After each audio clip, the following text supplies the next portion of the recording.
বিয়ের অনেক আগে থেকে আমার ওনাকে এই শর্তটা দিয়ে রেখেছিলাম, উইকেন্ড মানে কিন্তু কাজ ফাজ ভুলে দুজনে একটু ঘুরতে বেরোবই। এখন সে দুয়ের জায়গায় তিন হয়েছে, কিন্তু তাই বলে কি ঘোরাটা মিস যায়? চলে গেলাম আমাদের একটা ফেভারেট নেপালিস রেস্টুরেন্টে।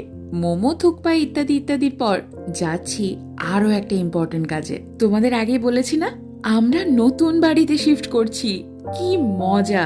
আমাদের এই হবু বাড়ি সাজানোর জন্য চাই অনেক নতুন নতুন জিনিসপত্র, আর তাই হাজির হলাম চোখ ধাঁধানো জিনিসে মোড়া এক দারুণ দোকানে। মানে হ্যাঁ, সবকিছু দেখে মনে হতেই পারে কোনটা ছেড়ে কোনটা নেব, কিন্তু ওই যে পকেটটার কথাও একটু ভাবতে হবে। না না, এখানে বেশিক্ষণ থাকা যাবে না, আমার মন কেমন করছে। বেরিয়ে দেখি গাড়ির ওপর একটা কি সুন্দর ফুল পড়ে। আচ্ছা, এই ফুলের নাম কি কমেন্টে জানিও তো। কেনাকাটার পর কর্তামশাইয়ের মুখে হিয়া বড় হাসি। শ্রিয়ান বাড়ি ফিরে পেল একটা চমৎকার উপহার।